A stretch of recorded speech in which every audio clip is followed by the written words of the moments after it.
Okay, so last class में हम लोगों ने डिस्कस किया था मोनो एटॉमिक आइडियल गैस के बारे में।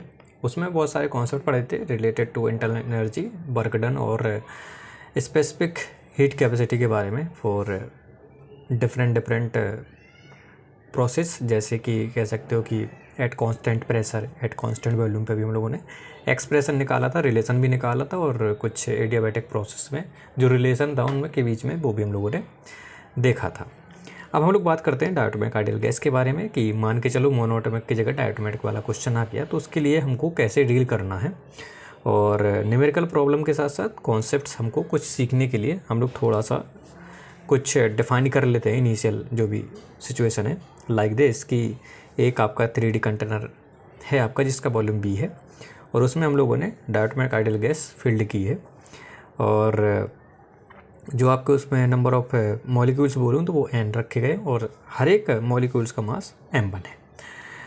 ठीक है, तो ये हमारा है कि एक सैंपल हमने कुछ इस तरीके से डिफाइन कर लिया ताकि हम लोग आगे की क्वांटिटी डिफाइन कर पाएँ। सो अगर मैं आगे प्रोसीड करूं तो यहाँ पे हम लोग चीज़ देख सकते हैं कि जब हम लोग ऐसी गैस को एक कंटेनर में रखते हैं, तो अगर मैं थर्मल इक्विलिब्रियम की बात करूँ, थर्मल इक्विलिब्रियम पहले से पता है कि एट एब्सोल्यूट टेम्परेचर की बात हम लोग कर रहे हैं यहाँ पे। तो अब इसमें होता क्या है देख लेते हैं। डायटोमिक गैस में है क्या कि जो आपका एटम्स है वो आपके इंटरेक्टिंग है, बट जो मॉलिक्यूल बनेगा आपका एटम, दो एटम से मिलकर जो मॉलिक्यूल बनेगा वो आपका नॉन इंटरेक्टिंग होगा। तो मॉलिक्यूल्स यहाँ पे नॉन इंटरेक्टिंग है, बट एटम्स आपके इंटरेक्टिंग है। तो यहाँ पे हम लोग ये चीज़ कंसीडर करके चल रहे हैं। तो नेक्स्ट चीज़ ये भी है कि ये डायटोमिक के जो आपका गैस है या फिर जो एक पर्टिकुलर मॉलिक्यूल बना उसमें डिफरेंट टाइप्स के बॉन्ड हो सकते हैं। पहले हम लोग बात कर लेते हैं नॉन रिजिड मॉलिक्यूल की बात, और फिर बात कर लेंगे हम लोग रिजिड डायटोमिक मॉलिक्यूल की बात। तो पहली बात तो डायटोमिक मॉलिक्यूल कंस्ट्रक्ट कैसे होगा कि एक एटम आपका पास ये है और एक एटम आपका पास ये है, इन दोनों के बीच में एक इंटरेक्शन है, इंटरेक्शन की वजह से एक आपका बॉन्ड फॉर्म होगा। अब ये बॉन्ड डिपेंड करता है कि आप कितना एनर्जी इसको सप्लाई कर रहे हो। ये बॉन्ड टूट सकता है या नहीं टूट सकता, ये डिपेंड करता है आपकी बॉन्ड स्ट्रेंथ पे।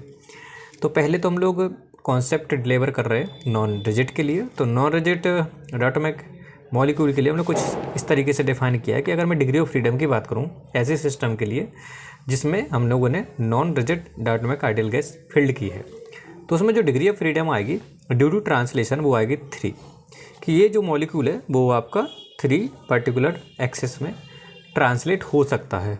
सो ये तो हो गया ट्रांसलेशन मोशन की वजह से। नाउ अगर मैं रोटेशनल की बात करूँ तो रोटेशनल के लिए आपको क्या याद रखना है, जब हमारा क्या बोलते हैं कि सिंगल था मॉलिक्यूल तो उसमें रोटेशन ऐसा कुछ था नहीं, only translation degree of freedom थी। तो यहाँ पे हम लोग रोटेशनल की बात कर रहे हैं, तो रोटेशनल आपके पास एक्सेस आपके 3 है। ठीक है, तो जहाँ पे रोटेशन का कॉन्सेप्ट आता है वहीं पे हम लोग मोमेंट ऑफ इनर्शिया की बात करते हैं। बेसिकली जो मोमेंट ऑफ इनर्शिया होता है वो आपका डिफाइन किया होगा आप लोगों ने कि I=mr²। ठीक है, और r हमारा है कि जो हमारा मॉलिक्यूल का सेंटर ऑफ मास है उससे हम लोग कितनी डिस्टेंस के परपेंडिकुलर डिस्टेंस हम लोग रख रहे हैं, और देन उसके बाद रोटेशन की प्रोसीजर कर रहे हैं। ठीक है, तो ये डिपेंड करता है कि हम लोग r कैसे ले रहे हैं, कैसे चूज कर रहे हैं। तो वही मैंने यहाँ पे डिफाइन किया है कि अगर r आपका परपेंडिकुलर है इस एक्सिस के, सपोज आई जेड हो गया आपका, और सिमिलरली आई एक्स भी आपका परपेंडिकुलर होगा। क्यों? क्योंकि आपके पास ये तीनों परपेंडिकुलर एक्सिस हैं। तो अगर सपोज आपका मॉलिक्यूल है वो आपका वाई एक्सिस पे लाई कर रहा है, लाइक दिस, यहाँ पे अगर मैं पुट कर दूँ, ये हमारा शिफ्ट यहाँ पे कर दूँ, तो आप देख सकते हो कि यहाँ पर इसकी वजह से जो रोटेशन होगा काफ़ी ज़्यादा होगा, मोमेंट ऑफ इनर्शिया की वैल्यू काफ़ी ज़्यादा होगी। सिमिलरली एक्स एक्सिस के अबाउट अगर मैं रोटेशन करूँ तो भी मोमेंट ऑफ इनर्शिया काफ़ी वैल्यू हमारी ज़्यादा होगी। बट जब मैं इसी एक्सिस की बात करूं, जो लाइन ज्वाइनिंग है इन मॉलिक्यूल को, या फिर कहूं कि इन एटम्स के जो ज्वाइन करने वाली लाइन है वो आई एक्सिस पे लाई कर रही है, तो जब मोमेंट ऑफ इनर्शिया में निकालूंगा तो वो नेग्लिजिबल आएगा।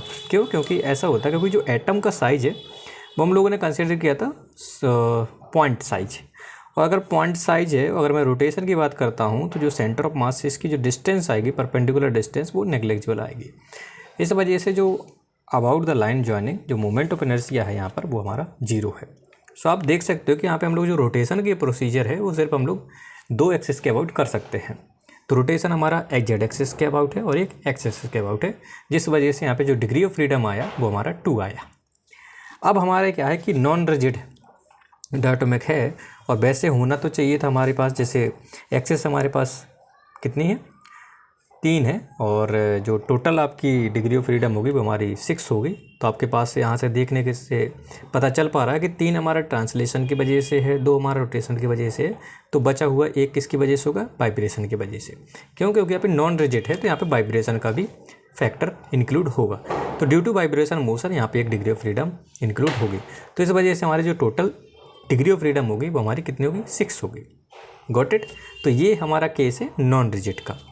और यही डायटोमिक गैस का मॉलिक्यूल के बीच में जो इंटरेक्शन है या फिर बॉन्ड है वो रिजिड या रिजिडिटी को फॉलो कर रहा है। लाइक कि उस बॉन्ड की स्ट्रेंथ बहुत ज़्यादा है, हम लोग इतना टेम्परेचर सप्लाई नहीं कर पा रहे कि बॉन्ड हमारा टूट सके, तो उसको हम लोग रिजिड डायटोमिक मॉलिक्यूल की कैटेगरी में रख के अगर मैं ये स्टडी करना चाहूँ तो कुछ इस तरीके से मैं डिफाइन कर सकता हूँ डिग्री ऑफ फ्रीडम को, कि जब नॉन रिजिड की बात की तो हमारा वाइब्रेशन इंक्लूड हुआ, बट अगर रिजिड है तो वाइब्रेशन जो डिग्री ऑफ फ्रीडम होगी वो हमारी इंक्लूड नहीं होगी।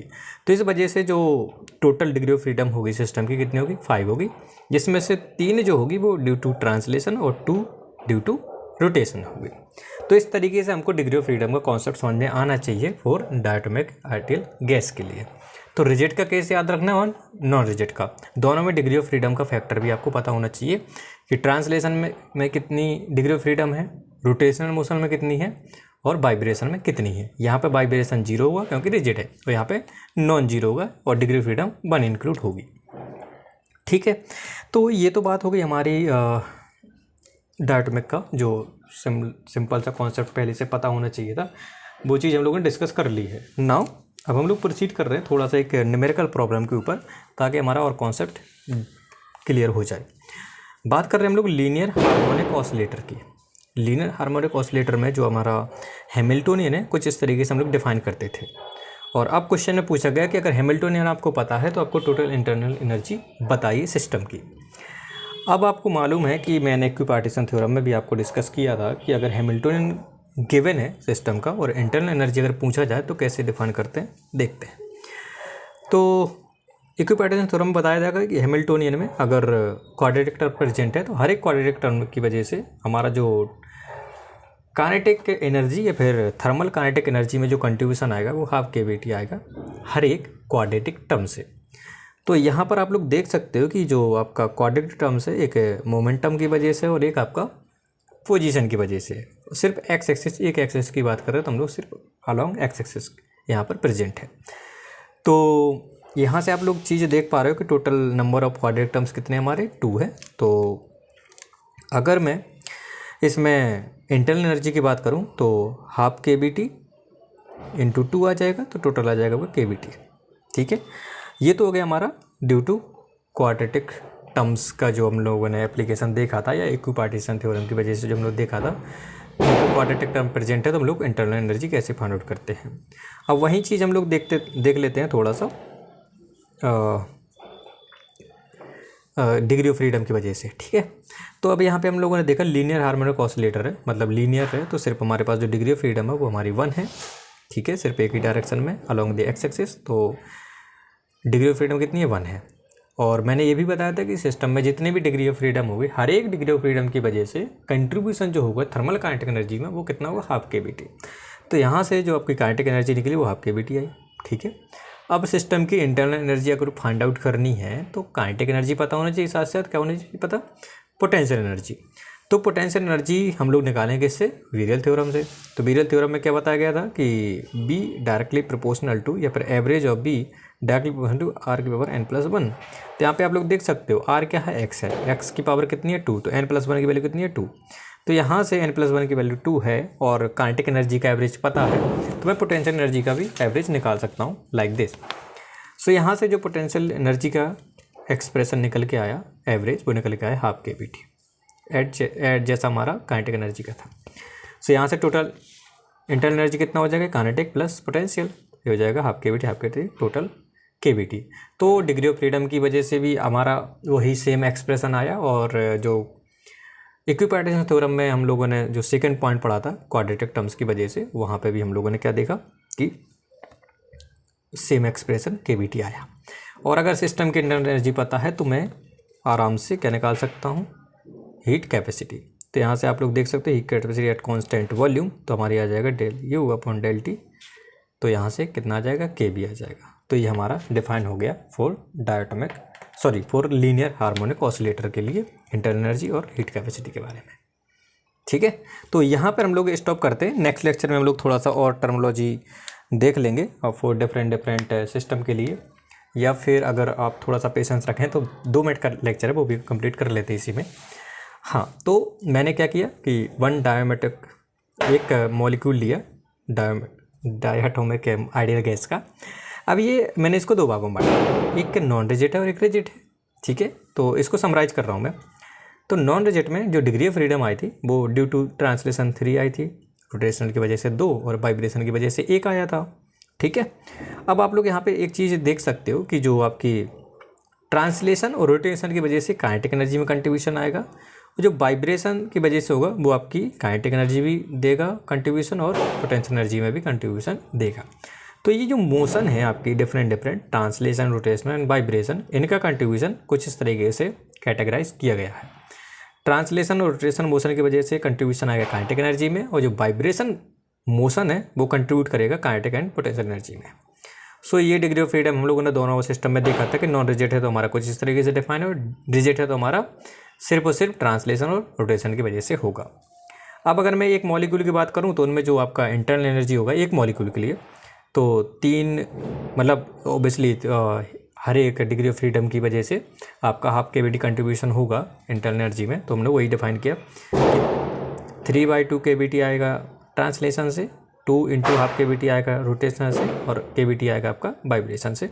इस प्रकार हमारी जो इंटरनल एनर्जी आएगी ड्यू टू 1 मॉलिक्यूल वो आएगी 7/2 केवीटी। 1 मॉलिक्यूल की बात कर रहे हैं हम लोग। और यहाँ पे आप देख सकते हो कि यहाँ पे कितना आएगा 5/2 केवीटी। 3 आपका ट्रांसलेशन से, 2 आपका रोटेशन से, तो टोटल हो गया 5 और हाफ है तो 5/2 केवीटी। अब अगर मेरे को इंटरनल एनर्जी पता है तो हीट कैपेसिटी भी निकाल सकता हूँ एट कॉन्स्टेंट वॉल्यूम में। तो हम लोग को डिफ्रेंशिएट किया विद रिस्पेक्ट टू टेम्परेचर, तो आपका आ जाएगा 7/2, यहाँ पर टी नहीं आएगा। ठीक है, ये भी आपका यहाँ से आ जाएगा 5/2 केवी। तो यहाँ से देख सकते हो कि नॉन रिजिड में जो आपका CV की वैल्यू आ रही है वो आपकी आ रही 3.5, और यहाँ पे आ रही रिजिड में कितना 2.5 केवी। सो इसको अगर मैं, ये तो हो गया हमारा 1 डायटोमिक मॉलिक्यूल के लिए। अगर मैं कंप्लीट गैस की बात करूँ तो उसमें नंबर ऑफ मॉलिक्यूल्स हमारे n है, तो कुछ इस तरीके से हम लोग लिख सकते हैं कि जो इंटरनल एनर्जी का एक्सप्रेशन होगा वो हमको पता है कि रिजिड के लिए हमारा कितना था 5/2 NKBT, एक के लिए था 5/2 KBT, और n के लिए कितना हो जाएगा 5/2 NKBT। इसी प्रकार आपका नॉन रिजिड के लिए डिफाइन हो जाएगा 7/2 NKBT। और अगर मेरे को इंटरनल एनर्जी सिस्टम की पता है तो मैं हीट कैपेसिटी भी निकाल सकता हूँ, जस्ट डिफरेंशिएट करना पड़ेगा partially with respect to temperature. So यहाँ से जो हमारा 7/2 NKB आया नॉन रिजिड के लिए, और 5/2 आया 5/2 NKB रिजिड के लिए। और अगर गैस आइडियल है तो मेयर्स फार्मूला की वजह से हम लोग CP की वैल्यू भी निकाल सकते हैं। और अगर CP निकल आया तो हम लोग आइडियल गैस के लिए डिफाइन कर देते हैं एक रेशियो, या फिर जिसका हम लोगों ने एडियाबेटिक इक्वेशन में हम लोगों ने देखा था, तो जो गामा है वो है पर CP/CB। तो अगर CP/CB का रेशियो निकालता तो यहाँ से आ जाएगा 9/7, और यहाँ पे आ जाएगा 7/5। और यहाँ से हम लोग एक चीज़ और भी देख सकते हैं कि ये जो गामा है वो आपका 9/7 और 7/5, मतलब रिजिड और नॉन रिजिड दोनों के लिए डिफरेंट आ रहा है। सो यहाँ से एक चीज़ तो क्लियर हो गई कि ये डिपेंड करता है कि आप डायटोमिक गैस के जो बॉन्ड है वो किस तरीके का है, और उसी तरीके से हम लोग सारी चीज़ें डिफाइन करेंगे। तो सवाल में अच्छे से पढ़ना है कि कब रिजिड का कॉन्सेप्ट लगाना है, कब नॉन रिजिड का कॉन्सेप्ट लगाना है। और अगर ये गामा वाला फैक्टर नहीं समझ में आया तो हम लोगों ने पहले डिस्कस किया था एडियाबैटिक इक्वेशन ऑफ स्टेट में कि जो PV power gamma equal to constant होता है, और यहाँ से हम लोग गामा की वैल्यू CP/CB रखते हैं। ठीक है, और एक मेयर्स फॉर्मूला भी निकाला था फॉर आइडियल गैस के लिए, ये निकला था। और अगर वैसे नहीं पता तो गामा की वैल्यू हम लोग ऐसे भी डिफाइन कर सकते थे 1 + 2/f, और f क्या डिग्री ऑफ फ्रीडम, और यहाँ पर आप लोग देख सकते हैं ऐप है ओनली ट्रांसलेशन एंड रोटेशनल है। तो ये वाला जो फॉर्मूला है सिर्फ और सिर्फ वैलिड है ट्रांसलेशन रोटेशनल मोशन के लिए। तो याद रखिएगा कि नॉन रिजिड में वाइब्रेशन आया था तो यहाँ पे ये कॉन्सेप्ट गलत हो जाएगा। ठीक है, तो हम लोग पहले तो एक बेसिक कॉन्सेप्ट की थ्रू सारी चीज़ें कैलकुलेट करेंगे जो हम लोगों ने पढ़ा है। तो ये तो हो गया डायटोमिक आइडियल गैस के बारे में। नेक्स्ट चीज़ हम लोग पढ़ेंगे वन ट्राइटोमिक मॉलिक्यूल एंड फिर ट्राइटोमिक आइडियल गैस के बारे में। तो अभी के लिए इतना रखते हैं, देन नेक्स्ट वीडियो में हम लोग कंप्लीट करेंगे कुछ न्यूमेरिकल प्रॉब्लम और छोटा सा कॉन्सेप्ट जो है वो है वन ट्राइटोमिक आइडियल गैस के मॉलिक्यूल के बारे में। तो अभी के लिए इतना रखते हैं, देन अगर कोई डाउट हो तो कमेंट बॉक्स में पुट कर सकते हो।